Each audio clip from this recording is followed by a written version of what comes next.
നമസ്കാരം, ഏവർക്കും പുതിയ വീഡിയോയിലേക്ക് സ്വാഗതം. ഇന്ന് ഡെവലപ്മെൻറ്റ് സീരീസിൽപ്പെട്ട മറ്റൊരു വീഡിയോ ആയിട്ടാണ് നിങ്ങളുടെ മുന്നിലേക്ക് വരുന്നത്.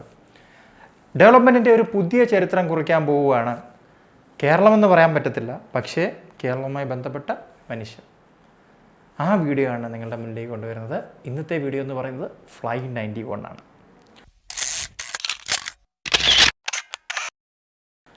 ഫ്ലൈറ്റ് 91 കുറച്ച് പേർക്ക് അറിയായിരിക്കും ഫ്ലൈറ്റ് 91 എന്താണെന്ന്. ഫ്ലൈറ്റ് 91 എന്ന് പറയുന്നത് നമ്മുടെ ഇന്ത്യയിൽ ലോഞ്ച് ചെയ്യാൻ പോകുന്ന ഏറ്റവും പുതിയ വിമാന കമ്പനിയാണ്.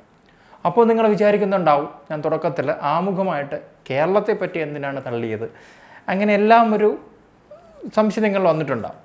എന്നാൽ ഇതിനെല്ലാം ചുക്കാൻ പിടിപ്പിക്കുന്നത്, ഇതിൻ്റെ തലപ്പത്തുള്ളത് മലയാളിയായിട്ടൊരു മനുഷ്യനാണ്. ആ മനുഷ്യൻ്റെ പേരെന്ന് പറയുന്നത് മനോജ് ചാക്കോ എന്ന് പറയുന്ന ഒത്തിരി കാലം ഏവിയേഷൻ രംഗത്ത് വളരെയധികം എക്സ്പീരിയൻസ് ഉള്ള ഒരു വ്യക്തിയാണ്. അദ്ദേഹമാണ് ഈ ഒരു ഫ്ലൈറ്റ് 91 ആ ഒരു മാസ്റ്റർ പ്ലാനും ബാക്കി കാര്യങ്ങളും എല്ലാം ചെയ്യുന്നത്. ഇദ്ദേഹത്തിൻ്റെ കേരളത്തിലുള്ള റൂട്ട്സ് തൃശ്ശൂരാണ്. ഇദ്ദേഹം വളർന്നതെല്ലാം ഗോവയിലാണെങ്കിലും ഇദ്ദേഹം ഒരു മലയാളി തന്നെയാണ്. അതുകൊണ്ടാണ് ഒരു മലയാളി സംരംഭകൻ നമ്മുടെ രാജ്യത്ത് ഇത്രയും വലിയൊരു സംരംഭം കൊണ്ടുവരുമ്പോഴത്തേക്കും നമ്മൾ അതുമായി ബന്ധപ്പെട്ടൊരു വീഡിയോ ചെയ്തില്ലെങ്കിൽ അത് നമുക്ക് നമ്മുടെ ചാനലിലോടൊരു നീതി പുലർത്താനായിട്ട് സാധിക്കില്ല. അപ്പോൾ നിങ്ങൾ വിചാരിക്കരുത് നമുക്കിതിന് പേയ്മെൻറ്റ് കിട്ടുന്നൊന്നും, അങ്ങനെയൊന്നുമില്ല. നമുക്കിതൊരു ഡെവലപ്മെൻറ്റ് ആസ്പെക്റ്റായിട്ട് തോന്നി, അതുകൊണ്ട് നമ്മൾ ഇത് ചെയ്യുന്നു. ഇത് വലിയൊരു എയർലൈൻ കമ്പനി ആയിട്ടല്ല തുടക്കത്തിൽ ഇവിടെ ലോഞ്ച് ചെയ്യാനായിട്ട് പോകുന്നത്. ഇതിന് കുറച്ച് യുണീക്നെസ് ഒക്കെ ഉണ്ട്. അദ്ദേഹം പറയുന്നതെന്ന് പറഞ്ഞു കഴിഞ്ഞാൽ, നമ്മുടെ വലിയ കമ്പനികളോട് മത്സരിക്കാനല്ല അവർ പോകുന്നത്. ഇവർ പല കമ്പനികളെ കുറിച്ച് പഠിച്ചു, ഇന്ത്യയിൽ സക്സസ്ഫുൾ ആയിട്ടുള്ള കമ്പനികളെ കുറിച്ച് പഠിച്ചു. അതിനുപരി ഇവിടെ ഫെയിലായിട്ടുള്ള കമ്പനികളെ കുറിച്ചും പഠിച്ചിട്ടുണ്ട് ഇവരെല്ലാവരും, ഇവരുടെ ആ ടീം എന്ന് പറയുന്നത്. എന്നിട്ടാണ് ഇവർ ഈ ഒരു തരത്തിലുള്ളൊരു വിമാന കമ്പനി ആരംഭിച്ചത്. നമുക്ക് സക്സസ്ഫുളിനേക്കാളും നമ്മുടെ ഫെയിൽഡ് കമ്പനീസിനെ കുറിച്ച് പഠിക്കുമ്പോഴായിരിക്കും നമ്മൾ കുറച്ചുകൂടെ ബെറ്റർ ആയിട്ട് പ്ലാൻ ചെയ്ത് നമുക്കൊരു കാര്യം എക്സിക്യൂട്ട് ചെയ്യാൻ പറ്റുന്നത്. അപ്പോൾ അതാണ് ഇവിടെ സംഭവിക്കുന്നതെങ്കിൽ ഈ ഒരു എയർലൈന് തീർച്ചയായിട്ടും ഭാവിയുണ്ട്. ഇത് ഒരു നൂതന ആശയമൊന്നുമല്ല ഇവരിപ്പോൾ കൊണ്ടുവരുന്നത്. ഇവരുടെ ആശയം എന്ന് പറയുന്നത് ചെറു നഗരങ്ങളിലേക്ക് സർവീസ് നടത്തുക. അതായത് ഒരു മണിക്കൂറോ 1.5 മണിക്കൂറോ കൊണ്ടെത്താൻ പറ്റുന്ന തമ്മിൽ അടുത്തടുത്ത് കിടക്കുന്ന നഗരങ്ങളിലേക്ക് സർവീസ് നടത്തുക. ഇത് നമ്മുടെ പണ്ട് ഡെക്കാൻ കൊണ്ടുവന്ന ഒരു ആശയം ആയിരുന്നു. ആ ഒരു ഡെക്കാൻ പിന്നീട് കിങ്ഫിഷർ ഏറ്റെടുക്കുകയും പിന്നെ നടന്നതെല്ലാം ചരിത്രമാവുകയും ഇന്ന് കിങ്ഫിഷറും ഒരു ചരിത്രമായി മാറിപ്പോകുന്ന ഒരവസ്ഥ നമ്മൾ കണ്ടിട്ടുണ്ട്. പക്ഷേ ഇവരുടെ ഒരു ഐഡിയയൊക്കെ കൊള്ളാം.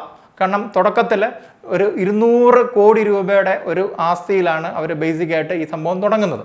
അതും ഉപയോഗിക്കുന്ന ഫ്ലൈറ്റുകൾ എന്ന് പറഞ്ഞു കഴിഞ്ഞാൽ ATR 72-600 ശ്രേണിയിൽപ്പെട്ട ഫ്ലൈറ്റുകളാണ്. തുടക്കത്തിൽ 2 ഫ്ലൈറ്റേ ഉണ്ടാവുകയുള്ളൂ. ഈ 2 ഫ്ലൈറ്റുകൾ മെയിൻലി തുടക്കത്തിൽ ഓപ്പറേറ്റ് ചെയ്യാൻ പോകുന്നത് ഒന്ന് ഗോവയിൽ നിന്ന് ലക്ഷദ്വീപിലേക്കാണ്.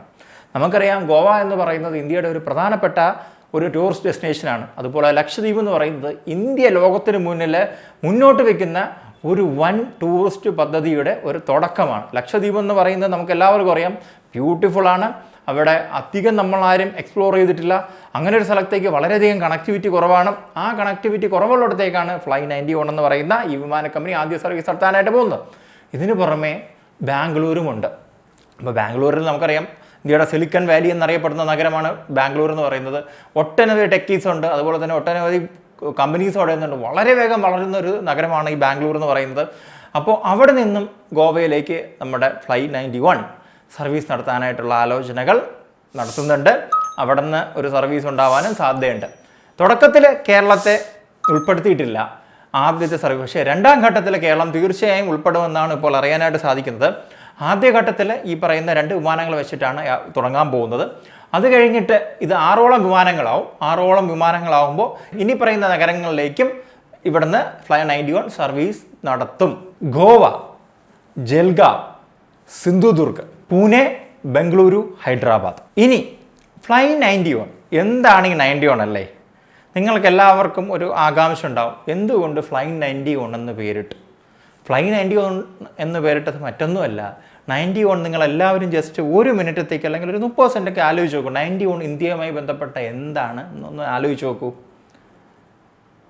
കുറച്ച് പേർക്കെങ്കിലും ഇപ്പോൾ കിട്ടിക്കാണും. ഫ്ലൈറ്റ് 91, അതായത് 91 എന്ന് പറയുന്നത് ഇന്ത്യയുടെ ISD കോഡാണ്. അപ്പോൾ നിങ്ങൾക്കിപ്പോൾ ആ ഫ്ലൈറ്റ് 91 ആ പിന്നിലെ ആ പേരിൻ്റെ രഹസ്യം ഇപ്പോൾ നിങ്ങൾക്ക് കിട്ടിക്കാണുമല്ലോ. അപ്പോൾ ഫ്ലൈറ്റ് 91 നമ്മളെ കേരളത്തെ സംബന്ധിച്ചിടത്തോളം വളരെയധികം ഒരു ഉപകാരം ആവുന്ന ഒരു സർവീസാകും ഫ്ലൈറ്റ് 91. എന്നാണ് കേരളത്തിൽ തുടങ്ങുമെന്ന് അറിയത്തില്ല.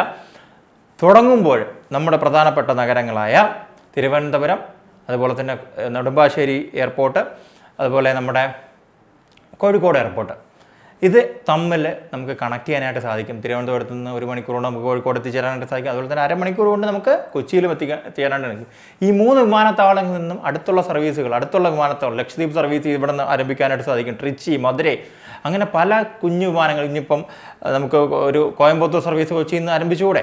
അങ്ങനെ പല സർവീസുകളും നമുക്ക് ഇവിടെ നിന്ന് ആരംഭിക്കാനായിട്ട് സാധിക്കും. വളരെയധികം ലാഭം ഉണ്ടാക്കാനും സാധിക്കും.